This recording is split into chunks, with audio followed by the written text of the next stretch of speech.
Olá pessoal, estamos aqui para mais um vídeo educacional. Bom, se você gosta ou pratica medicina baseada em evidência, obviamente você vai estar envolvido com medidas epidemiológicas e conceitos epidemiológicos. Aqui nesse vídeo eu vou conversar com vocês sobre um conceito fundamental em medicina baseada em evidência e epidemiologia, que é confundimento. Ok?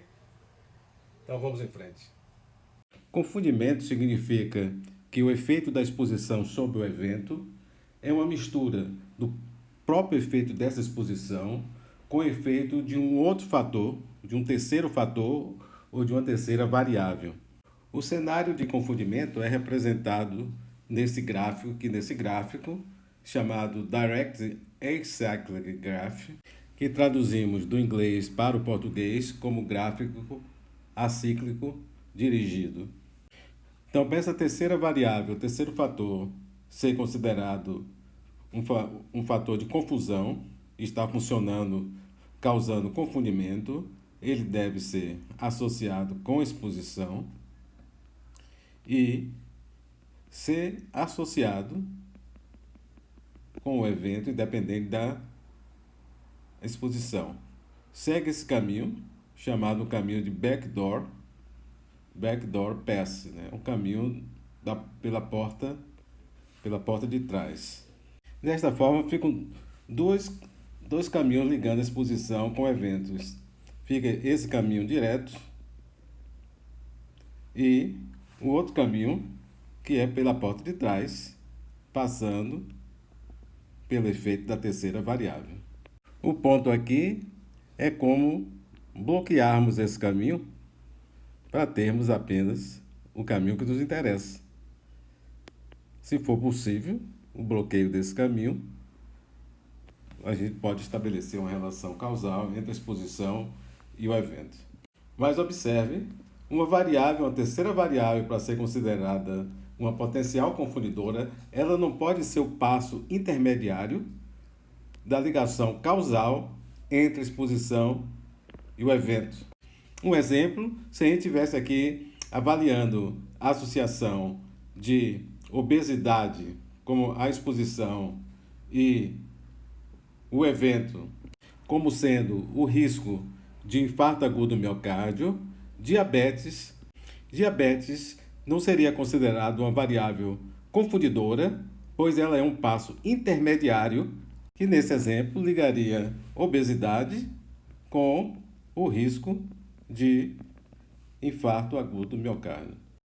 Vamos ver a seguinte situação. Se trata de um estudo observacional. Imaginar que aqui é um estudo de coorte prospectivo, em que o interesse é avaliar se o tratamento com estatina está associado com infarto agudo do miocárdio. Existem, no entanto, variáveis que podem funcionar ou podem causar confundimento dessa associação. Essas variáveis podem ser causa de confundimento dessa associação da estatina com infarto agudo do miocárdio, se elas estiverem relacionadas com a indicação ou com o uso de estatina, com prescrição e uso de estatina, e se essas variáveis, adicionalmente, elas forem causas de infarto agudo do miocárdio. Uma dessas variáveis, que deve ser vista como potencialmente confundidora, é diabetes. Diabetes leva mais frequentemente ao uso de estatina, e como diabetes está associada também com infarto do miocárdio, ela vai permitir que uma ligação da estatina com infarto do miocárdio através de diabetes. Então a gente fica com dois caminhos aqui, ligando estatina com infarto do miocárdio e outro caminho ligando estatina com infarto do miocárdio através de diabetes. Para que exista apenas esse caminho ligando estatina com infarto agudo do miocárdio, nós precisamos bloquear esse caminho que liga o tratamento com estatina a infarto agudo do miocárdio, passando ou estabelecido pelo efeito de diabetes. Aqui quando a gente coloca aqui esse retângulo, significa que existe um bloqueio E como pode ser feito esse bloqueio? Usando os métodos para reduzir ou eliminar o confundimento provocado por uma ou várias variáveis em uma determinada associação.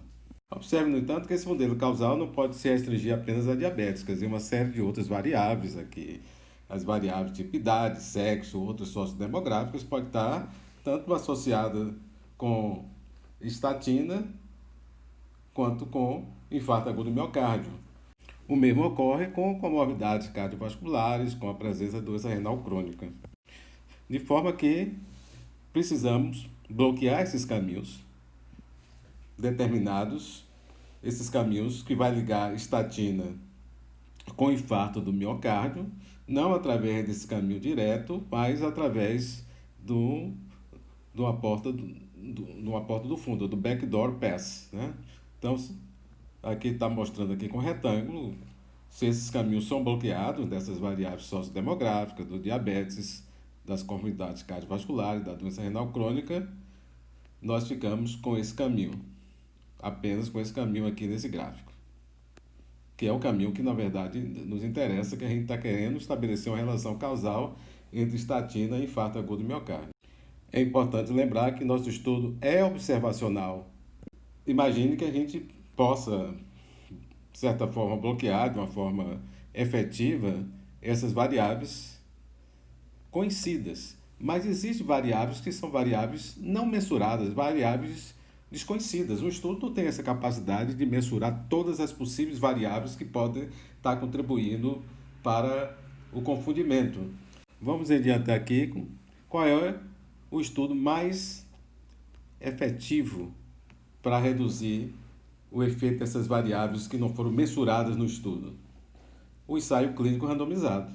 Porque no ensaio clínico randomizado, os indivíduos vão ser alocados de uma forma tipo um sorteio, né? Jogar moeda para cima se é cara ou coroa, para ir para um grupo de indivíduos que vão usar estatina ou para um grupo de indivíduos que vão usar ou outro medicamento ou placebo de estatina.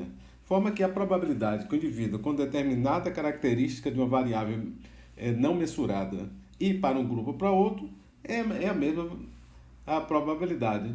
Se esse estudo for um estudo grande, então se for um ensaio clínico pequeno, você pode ter desbalanço de várias variáveis, mas se for um ensaio clínico grande, a probabilidade sendo a mesma, é esperado que ocorra um balanço, né, proporções muito semelhantes dessas características entre um grupo e outro grupo, ou seja, o grupo estatina e o grupo que usar o outro medicamento ou placebo. Vamos aqui colocar de uma forma bem sumária métodos para reduzir confundimento. Pode ser reduzido, existem métodos que atuam no desenho e na análise. No desenho começa aqui pela randomização, estudo de intervenção, ensaio clínico randomizado. Já falamos anteriormente, o ensaio clínico randomizado seria aquele com maior capacidade, um estudo grande para se obter, inclusive, proporções similares ou um pareamento de características, mesmo de variáveis desconhecidas, né? Já que a alocação é tipo um sorteio. A restrição, às vezes, se você tem um estudo que todos os indivíduos são diabéticos, então diabetes não é uma variável confundidora, porque você não tem diabéticos e não diabéticos. Pareamento, isso é feito somente em estudos pequenos, né? Estudo de caso controle, por exemplo, que é um estudo que tem poucos casos e você vai procurar controles, e esses controles podem ser pareados em determinadas variáveis e que têm um potencial grande de ser uma variável confundidora. Por exemplo, indivíduos podem ser pareados por idade e sexo. Bem, lembrando, quando se faz pareamento, tem que se levar em consideração também na análise. A análise vai ter suas peculiaridades, já que o estudo foi no desenho foi feito pareamento. A outra grupo de métodos, eles vão entrar na análise dos dados. Então, estratificação, né? Se você estratifica por diabetes e não diabetes, no grupo diabético você não tem, no diabetes não pode ser uma variável confundidora, porque se todos os indivíduos são diabéticos. No grupo não diabético, da mesma forma, né? A técnica de Mentor-Hanson e vai servir dos nossos exemplos que seguem aqui e leva em consideração também os extratos de uma determinada ou determinadas variáveis. E temos as análises multivariadas, né, para evento categórico, regressão logística, regressão do Poisson, regressão de Cox, evento quantitativo, regressão linear múltipla, o score de propensão e o método de variáveis instrumentais. Então, resumidamente, aqui alguns os métodos principais usados para reduzir confundimento. Vou mostrar aqui 3 exemplos para a gente trabalhar com esse conceito de confundimento, de associação ou associações que envolve um tratamento com evento, seria a associação que nós estamos interessados em avaliar um possível efeito causal do tratamento com um evento. Então, estou colocando aqui de forma genérica, evento, pode ser mortalidade, pode ser hospitalização, e uma terceira variável, diabetes, nesse caso, ou nesses exemplos que iremos mostrar. Então, vamos para o nosso primeiro exemplo. Lembrando sempre que nós estamos no contexto observacional, de um estudo observacional. Começamos a falar que nossos estudos aqui seriam tipo o quê? Um estudo de coorte, não é um ensaio clínico que está avaliando o efeito de um tratamento no evento, né? Então, mas essa situação, nós temos aqui o tratamento, o grupo que recebeu o tratamento e o grupo não tratado, né?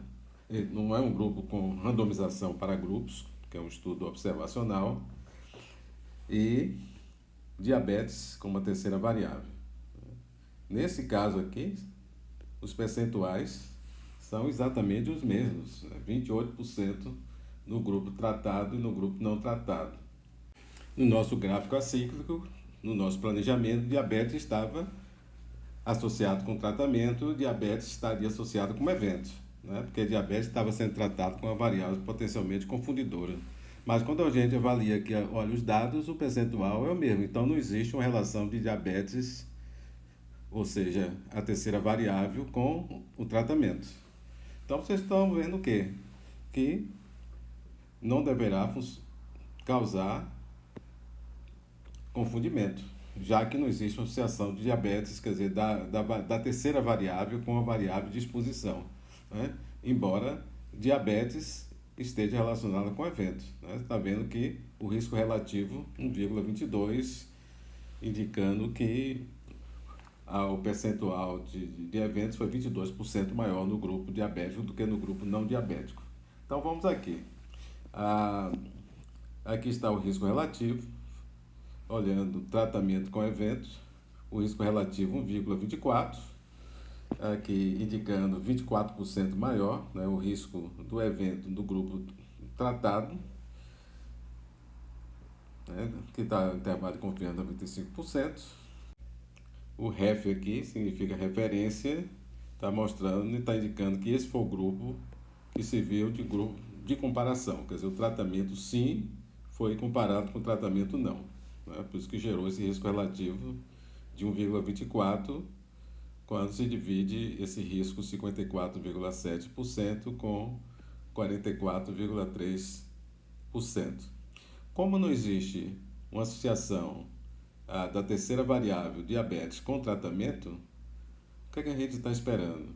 Que quando a gente fizer um ajuste, né, usando um método, aqui vai ser usado o método Hanson, que a expectativa é de que esse risco relativo permaneça 1,24 ou próximo de 1,24. Aqui está a análise. Aqui, primeiro, o risco relativo não ajustado, que é colocado aqui como CRUD, né? E o MH, usando esse método aqui de ajuste, que deu a mesma coisa, 1,24. Então, como já era a nossa expectativa, não houve associação de diabetes com tratamento, ou seja, da terceira variável com tratamento, né? Aqui está dizendo assim, nós bloqueamos, mas não era nem necessário fazer esse bloqueio, esse ajuste, né?